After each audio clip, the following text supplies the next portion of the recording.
Y'all, not me crying. Hello and welcome to day 7 of the Sunshine Readathon. It's the last day. I have 3 challenges I want to finish and many books I want to finish, so let's get into it.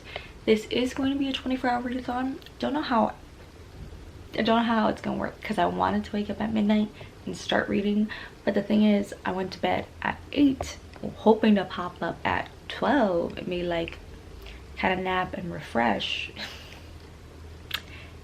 It's 8:30 a.m. so I full on just went to bed. So I think I might start the 24 hours at 10 a.m. because I have my reading sprints with basically Brittany from the Netherlands. She and I are doing reading sprints for the last day and I'm very excited. So I think that's when I'm technically gonna start my 24-hour readathon, but I really need to like shower, make breakfast, drink coffee, and do all of that. So I need to wake up, get refreshed, so that way I can actually start the 24 hours. Hopefully, because I'm well rested, I'll stay up the whole 24 hours. We'll see. But the thing is, technically the Sunshine Readathon will be over by midnight tonight, so I'll be technically extending it for myself, but I'm gonna break the rules. It's my readathon. I don't care that much. So okay, I care a little, but like I also want to have fun and I really wanted to do a 24-hour readathon, so that's what I'm gonna do. I'm very excited for the day, but I'm gonna quickly go shower, get water, eat. I also at some point need to edit day 6 and upload it. Hopefully I could do a little bit of that before going live with Brittany. What's up? I literally just finished my live show with Britt and it was so sweet, so amazing. I loved it so much. It was so much fun. She's such a fun and sweet person, but I did manage to finish Readathon, which means I have finished 4 challenges. Yay!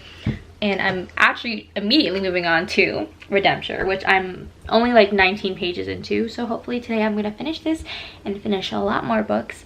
Sad thing is, it's literally 1 p.m. I have not uploaded my video yet, so I think I'm gonna immediately start working on that. Upload my video. Yeah, but we'll see. I'm honestly tired, guys. I'm a little worried about this 24-hour readathon.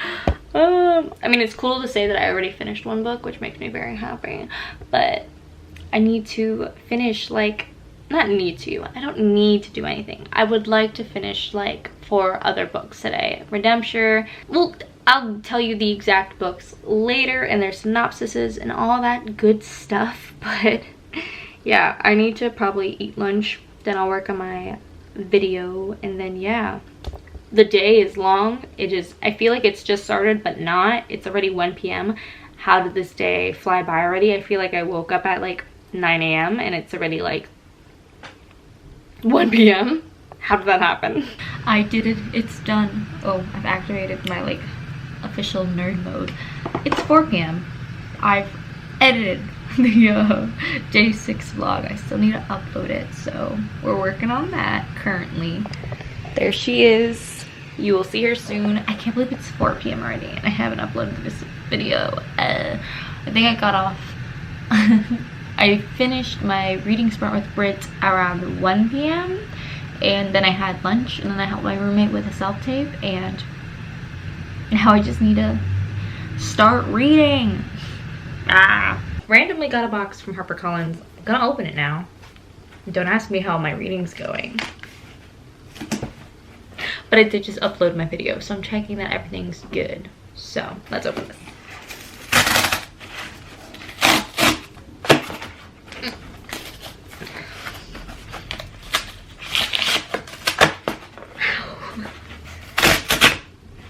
I did it all the way. Yay.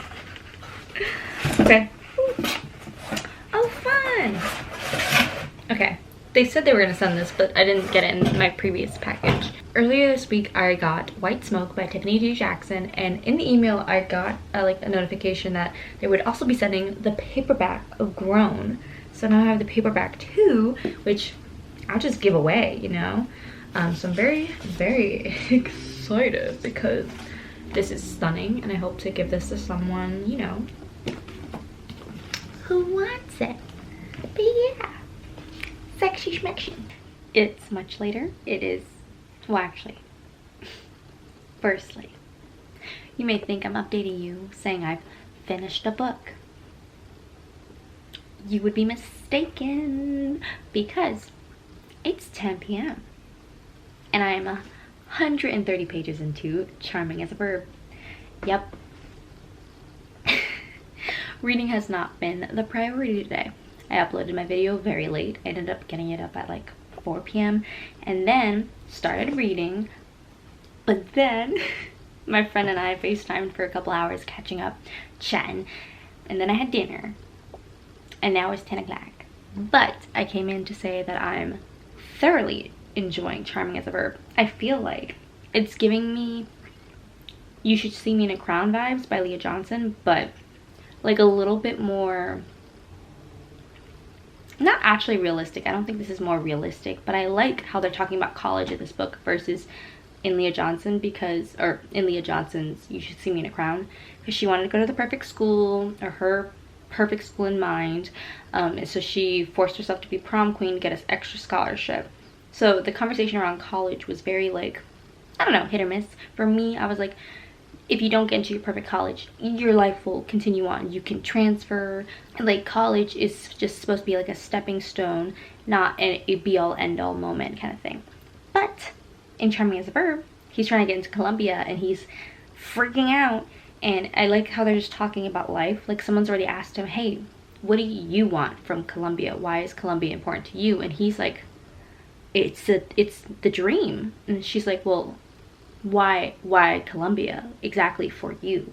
Like, don't say what's great about Columbia, like why would it be great for you? And he's like, and it was so good. I love conversations like that about college because it's realistic. I feel like there's such an unrealistic burden on high schoolers to get into colleges, like Ivy League, prestigious. Like, people look at colleges, like I remember when I was telling my high school teachers about the colleges I was going to my senior year, and they would Google it and be like, oh, that seems like a nice school. Like, people have judgment on you, and they're going to a very uppity school, so everyone has different opinions about it and stuff. But I love seeing it on the page, and I'm interested to see how it all turns out. Obviously not going to tell you because that's a spoiler, but I love the dialogue around it. It's more realistic, how stressful it is, and how heart-wrenching it is as a process. It's just sad. But besides that, that is not the main plot. The main plot are the two befriending each other. Little Simon versus the Homo sapiens moment. A little blackmail, which is just so funny. But they are so cute. But then I was also just reading a scene where he is saying bye to the girl. She's at her apartment complex, and he's like, bye. And she kind of has like a little crush on someone. He's like, you know, you should go after that romance. And she's like, wow, I have permission from a guy to date. And I like, at the end of it, it was so funny because he's just like, when was I ever good at talking to girls? Like, when was the last time I could flirt well? And he was like, what was it? 3rd grade? I was awesome in 3rd grade. I just thought that was really funny. I feel like there's just those little perfect moments throughout the book. Just like very quote unquote charming. I like it. I like it. Very fun so far. Really enjoying it, which makes me so happy. But yeah, I probably have like 2.5 hours left, so I'm gonna finish it probably a little after midnight, and then we're gonna start the next book because I'm staying up all night. That's what we're trying to do. I have an hour left in the audiobook, and something just happened that is so stupid. Like, there's no way. The suspension of disbelief. This was a 5-star. Now it's feeling more like a 4-star. It's not bad. It's just stupid. Like, I wouldn't believe he would do this. Whatever. It might be a mistake to be in bed right now, but I'm doing it. I finished Charming as a Verb. I'll talk more about it when I can chat. It's late. But I started, if I tell you the truth, like 30 pages in. And I'm trying not to fall asleep. Ooh. Mistake 1. Taking a nap. I got, I think, like 100 pages into If I Tell You the Truth, and then I fell asleep. And now it's, ooh, 9:38. I'm gonna attempt to try and finish If I Tell You the Truth, and then I'm gonna wrap up this vlog. So at least I'll have, ooh, I've read so much this week. I'm so happy. I'm trying to think of how I can make every week like this without it being so exhausting. I'm also just very appreciative of everyone's comments lately, coming in being like, you've been doing so much content. I'm like, yes, I have, and I may need a break because I'm tired. So I made a little breakfast. It looks childish because of the bowls. I need to like actually buy bowls that aren't like, I have a massive bowl right now. I need to buy like regular small bowls eventually. I was looking at Wayfair. And I might buy a set eventually. We'll see. But yeah, little baked beans, little eggs. I got my coffee, and I'm reading If I Tell You the Truth. It's hitting really hard. Definitely trigger warnings for sexual assault, and tons of stuff, like tons of content warnings. But so far the story is about a girl who had a boyfriend, and she lived in Punjab, and someone assaulted her, and now she has a baby, and now she's trying to figure out how she can keep the baby. I think the thing that's hard that people don't talk about abortion is like that it's a really hard decision. Like most people, and that's why we try and avoid it, it's a very, very difficult decision. So I like the conversation of, though she kind of seems like the victim, that she's trying to take her own power and keep the baby. But she's so terrified. Her mom flew, because she's now in Canada for school that's about to start. She's starting college. Her mom flew over to make sure she got an abortion, basically. And the story is kind of unfolding, and it's going to be interesting because obviously she has the kid. The story is about the kid and her, but it's going to be interesting to see how her family reacts, and how she goes through all this. It's very empowering, and it's also very beautifully written. But yeah, it's hard. It's a little hard to read. Makes me a little sad, but I think it's sad in a beautiful way, because obviously through this circumstance she's trying to find love in herself, trust in others, figuring out who she can lean on in her life, because that's so important in life. You need people to lean on, like truly. If you lose someone, you just need people there in your life, 100%. And if that's not your family, then who is it? And are they good people? You have to find good people. You have to find good people. So yeah, that's what's going down. My bookmark doesn't represent where I'm actually at, because I'm listening to the audiobook currently, whilst I was cooking and stuff. But yeah, that's how the story's going so far. Y'all, not me crying. What's so sad is that these are people's stories. Like this is happening to people, and I had to share that. I have an hour till noon. I'm 114 pages in. This is a really good book, guys. If you can handle the content warnings, which let me read them to you real quick, because luckily they're in the front of this book. Sexual assault, police brutality, immigrant trauma, victim blaming, domestic violence, alcoholism, depression, anxiety. But it's such a real story. People really deal with all these things, and it's just heart-wrenching. It's good to see other people's stories because they're true. They happen to people, and it's really sad because people deserve better. Some biatch just raised her hand in class saying she thinks too much immigration's bad because real Canadians lose out on jobs, and what else was it? And we don't know what value immigration's bringing to Canada, and it brings more terrorism. She's like, I don't think it's right that real Canadians have less opportunities than immigrants.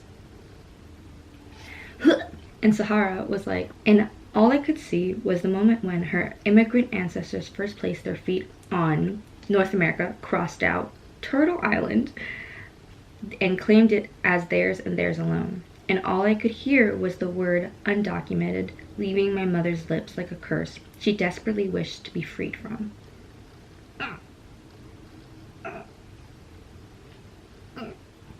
It's not true. Immigration is very important in most countries.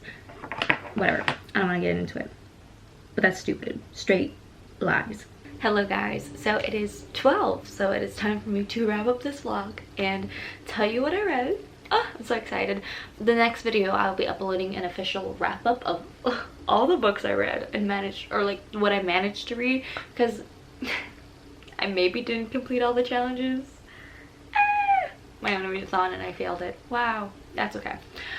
So let's start off with the first thing I finished, which was the last 50 pages of Raybearer. Finished it during the reading sprints with Brit.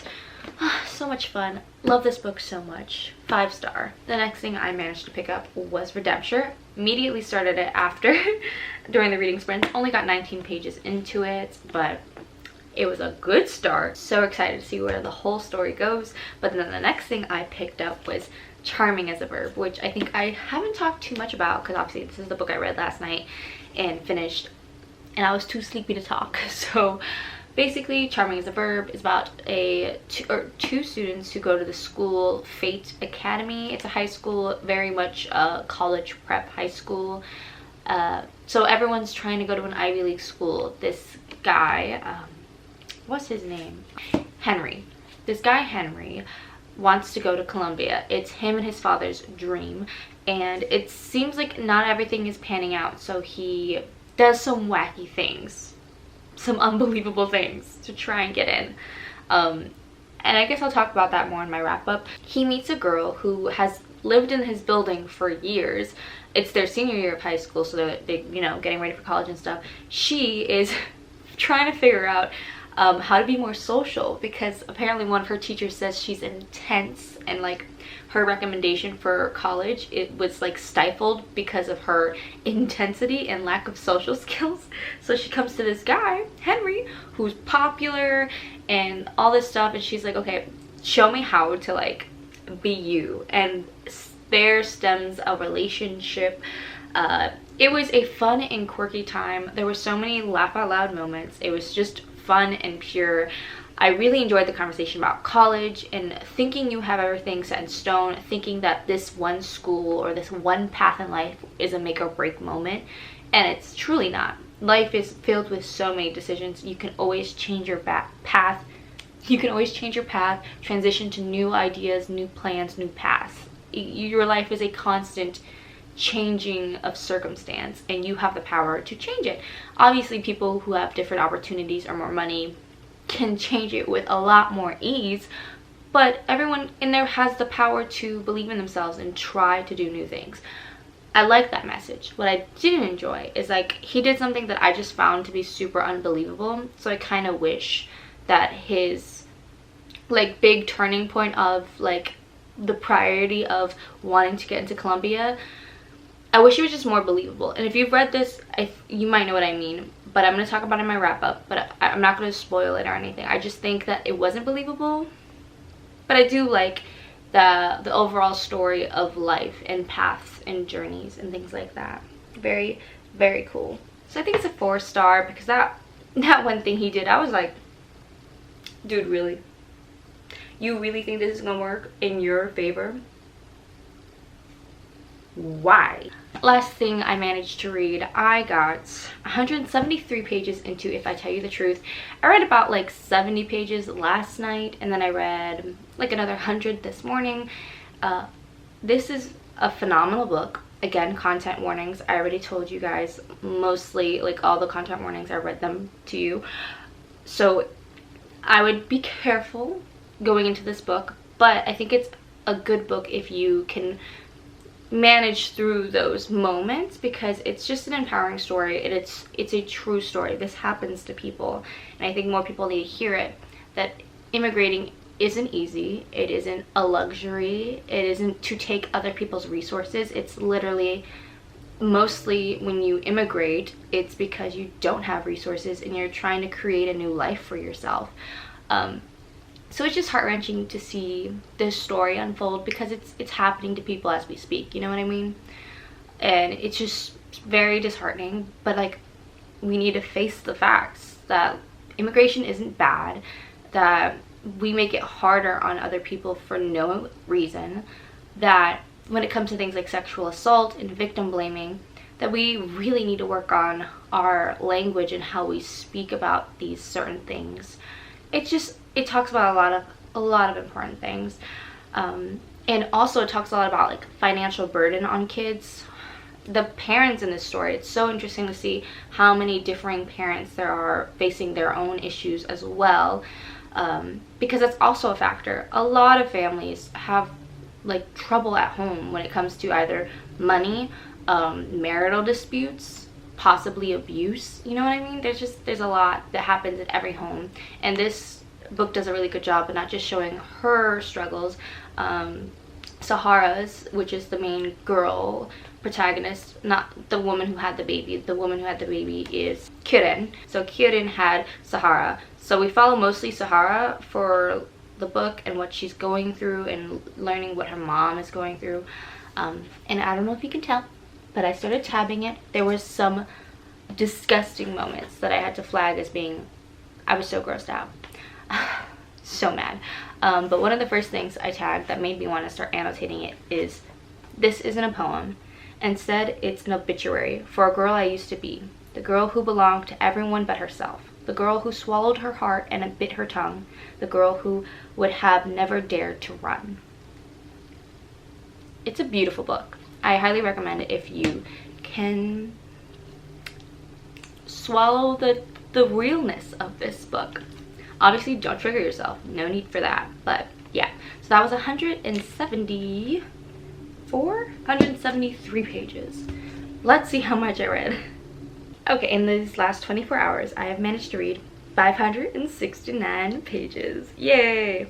I feel a little bummed because there was some days where I like literally read like 18 pages or 100 pages, and I kind of wish that I pushed myself to finish a book each day, but it's okay. Life happens.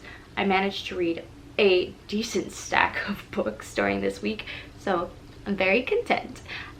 So the next video I'm going to upload is the wrap up of everything I read, the challenges I finished, the challenges I didn't finish, which I'm so bummed about, but it's okay. It happens. Okay, the comment shout out is gonna go to Sketchbooks and Books. I think they're like a recent subscriber. I just noticed them commenting this week a lot on my videos, which I immensely appreciate, but they commented the cutest things, two things on my most recent video, saying, "Girl, I'm so impressed with your uploads. It's just a feast of content." And I'm like, did she not upload just the other day? LOL. And then another comment saying, "And I don't mean to spam, but I guess your unread books are going to be 27. That is so sweet of you to think that my number would be that low. So sweet. Honestly, after this challenge, my number has gone down by like probably 5. So I'm at like 160 something. Yay! But yeah, so sweet of you to believe in me that hard. But no, I wish my TBR was at 27. I'm gonna get it down. I feel like that's my goal for this year. But yeah, that is my comment shout out spotlight. I really appreciate you guys commenting on my videos, watching my vlogs. It means so much. It's so cool to think that like people watch my videos and like them, you know what I mean? The last spotlight for channels will be Avery Douglas. She does more like lifestyle and some bookish content. I love it. I love like weekly vlogs, and she's like, I feel like it's just really cool to see someone's journey growing up, leaving high school and all that stuff, and having fun. So I definitely recommend you check out their channel. She's a sweet little bean, and I just, again, love the vlogs. I am here for all the vlogging content. But yeah, that's it for today's video. Friendly reminder to sign up for my Patreon, the $10 tier, to get an exclusive sticker and a handwritten note by me. I decided that the special offer is going to end August 8th, so you still have time to sign up if you so please. So definitely check it out. You don't want to miss out. But yeah, that's it for today's video. I will see you in the next one, which will again be tomorrow. Me uploading every day for like so many days in a row. Wow. I hope you enjoyed it. I hope you enjoyed this journey. If you liked all these vlogs, you can also check out my contemporary-a-thon weekly upload. I like did daily vlogs then too, and I was in school then, so it's so nostalgic for me to like look back on them. And then there's also my reading rush vlogs if you want more daily content, but the Sunshine Readathon will be back, so no worries there. But yeah, I hope you had fun, you enjoyed your time, and hope this video adds a little bit more sunshine to your day, and I will see you in the next one. Bye.